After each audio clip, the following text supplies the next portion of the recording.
ప్రముఖ పర్యావరణవేత్త శ్రీనివాస్ నగరంలో పర్యావరణ పరిరక్షణపై ప్రజల అవగాహన కల్పిస్తూ ర్యాలీ నిర్వహించారు.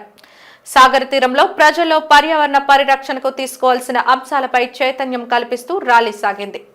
నేటి తరం పర్యావరణాన్ని పరిరక్షించుకోకపోతే భావితరాలు మనుగడే కష్టమని తెలియజేసే 10 నిమిషాల వీడియో సొంత నిధులతో చిత్రీకరించి ఎల్ఈడి స్క్రీన్ ద్వారా ప్రదర్శించారు. అనంతరం పర్యావరణవేత్త శ్రీనివాస్ వరాహల్ రాజు మాట్లాడారు. ప్రకృతిని మనం కాపాడుకుంటే అది మనల్ని రక్షిస్తుందన్నారు. మానవులు తన అవసరాలకు భూగర్భ వనరుల్లో స్వలాభం కోసం అత్యధికంగా వాడుకుంటూ ప్రకృతిని నాశనం చేస్తుంటే అది మానవ జాతిని అంతం చేస్తుందని హెచ్చరించారు. నేటి తరంపైనే ప్రకృతి రక్షించాల్సిన బాధ్యత ఉందన్నారు.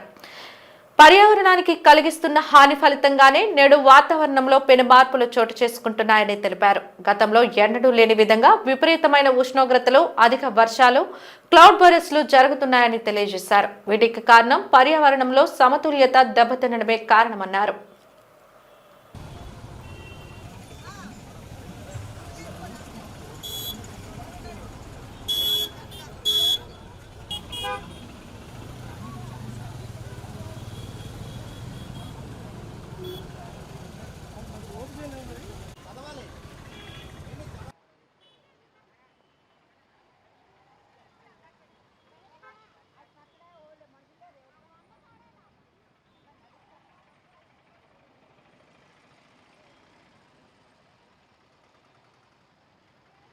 రానున్న రోజుల్లో మనం ముడి చమురు అధికంగా వాడితే విపత్తులు సంభవిస్తాయి. సాధారణ వాతావరణం వల్ల పోయి విపత్తులుగా మారిపోతాయి. ఈ విపత్తుల వల్లనే మానవజాతి అంతరించిపోతుందన్న అవగాహనతో నేను ఈ డాక్యుమెంటరీ చేశాను. మనం వాడుతున్న ముడి చమురు అనేది మన అవసరాలకే వాడాలి తప్ప అనవసరాలు కూడా చాలా ఎక్కువ ఖర్చు చేస్తున్నాం.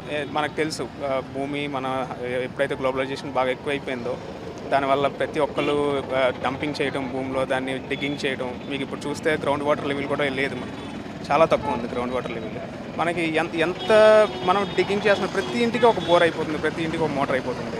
సో ఏంటంటే ద వాటర్ లెవెల్, మంచినీటి వాటర్ లెవెల్ తగ్గిపోతుంది కంప్లీట్గా. సో మనం ఏంటంటే గోయింగ్ ఫర్దర్ ఇంకా మనం ఇలాగా బీచెస్లో కానీ లేకపోతే సముద్రం వాటర్ నుంచి మనం రిఫారెస్టేషన్ చేసుకొని మనం మంచినీళ్ళు అవన్నీ చేసుకోవాల్సిన పరిస్థితి వస్తుంది ఫ్యూచర్లో. అందుకని భూమిని మనం కాపాడుకోవాలని చెప్పేసి ఏదైతే ఈ ఒత్తిడికి గురవుతుందో భూమి, ఏదైతే ఈ ప్రెషర్కి గురవుతుందో భూమి, దాని మీద కొంచెం ప్రజలకు అవగాహన తెలియాలని చెప్పేసి ఈ ర్యాలీ చేపట్టాం. భూమి పర్యావరణం వల్ల భూమి యుగాంతం జరుగుతుంది అని ఒక ఊహగా ఉండేది. ఎందుకంటే మనం ముడి చమురు ఎక్కువగా వాడుతున్నాం, ప్రతిదానికి అవసరానికి మించి ఎక్కువ వాడుతున్నాం. దానివల్ల ఇకపోతే ప్రపంచంలో ఒక సిస్టమ్ అంటూ ఒకటి ఉంది.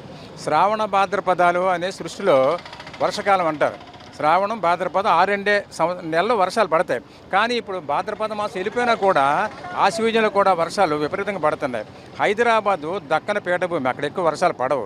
కాశ్మీరు, ఉత్తరప్రదేశ్, మధ్యప్రదేశ్లో సర్వనాశనం అవుతుందంటే ఇలాంటి విపత్తులు జరగడానికి, ప్రళయాలు రావడానికి కారణం ఏంటంటే మన యొక్క పర్యావరణం కలుషితం అయిపోవడం వల్ల అని మా ఉద్దేశంలో మేము కాన్సెప్ట్ తయారు చేసాం. ఇది ప్రజలకు తెలియచెప్పాలనే ఉద్దేశంతో దీన్ని తయారు చేసి ఈ ర్యాలీని నిర్వహిస్తున్నాం.